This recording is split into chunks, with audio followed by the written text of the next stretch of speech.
Hello and welcome everybody. For what feels like the first time since June when the game launched, I finally have some good news to bring you about Assetto Corsa Competizione on consoles.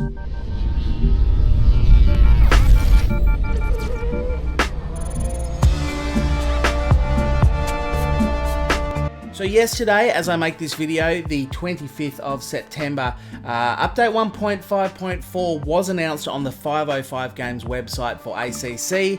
Now, it isn't the biggest or most comprehensive update you're ever likely to see, but it does contain a fix to one of the biggest issues that I've had with the game since it launched some 3 months ago.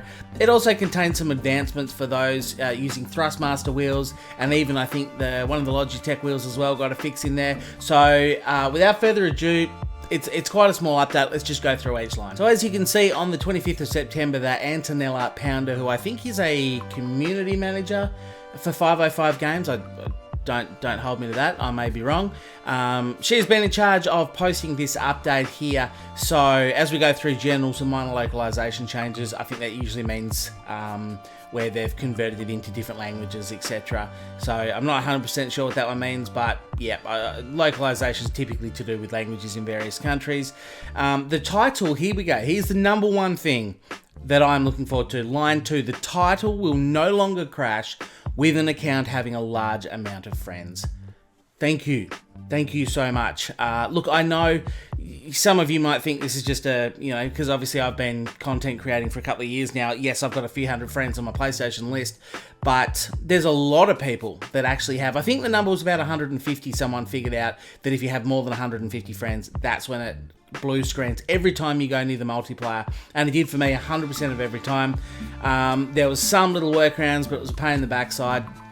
But there are quite a lot of people who over the years have just accumulated that many friends. So it's not just unique to a select few people. But for me, it essentially meant that my primary account, I couldn't use it online.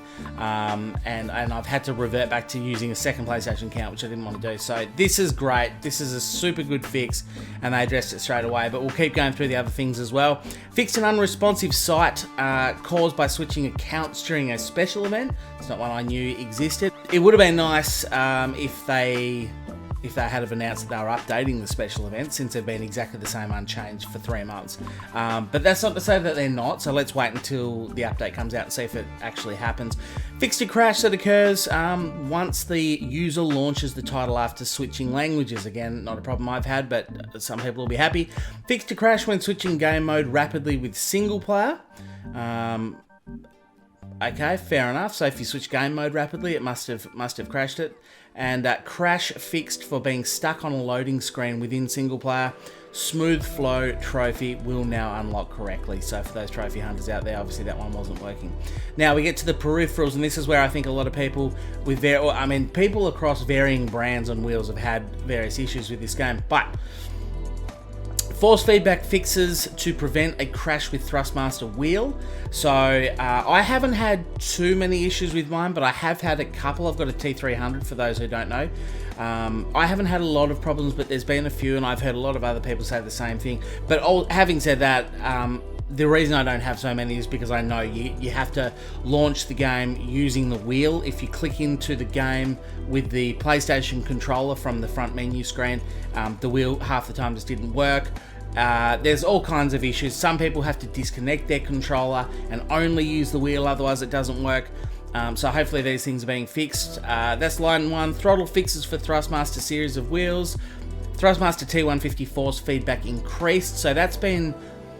this got a bit of an update. When the game first launched, the T300 was very, very soft, and I cranked all the force feedback settings right up just to make it feel okay. That is something I think that's been addressed in a previous update, because this one is a bit stronger, but obviously the T150 was not. They've now increased that. That's a good thing. Default controls added and updated for a series of Thrustmaster wheels.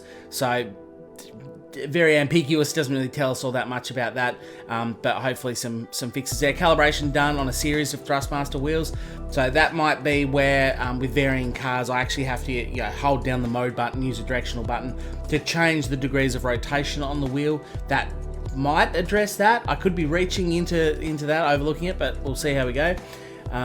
Fixed an issue on the Logitech G923, which is the Xbox version of the G29. Max steering lock showing inconsistent values, so that'll be good. Adjusted force feedback for the Logitech series of wheels when hot plugging. So I don't know what that means, but possibly means you plug your wheel in after the game's launched, which I wouldn't even do with the Thrustmaster because it just wouldn't work. Where do we get to? Club Sport V3 pedals will no longer vibrate when the title is paused, and Club Sport V3 pedal rumble increased. I haven't heard a lot of complaints from people running Fanatec stuff, but I guess it was an issue and it has now been fixed. There's also some changes to the UI. Fixed controls being locked at the beginning of some events. That's an odd one. Fixed duplicated L3 and R3 wheel bindings with some wheel peripherals. And then they just say, once again, let's take this opportunity to thank our amazing community, which I have to say has shrunk substantially because of the slow updates. But that's okay. We're here to celebrate the awesome changes as opposed to complaining about what they haven't done. Let's stick with the positives here.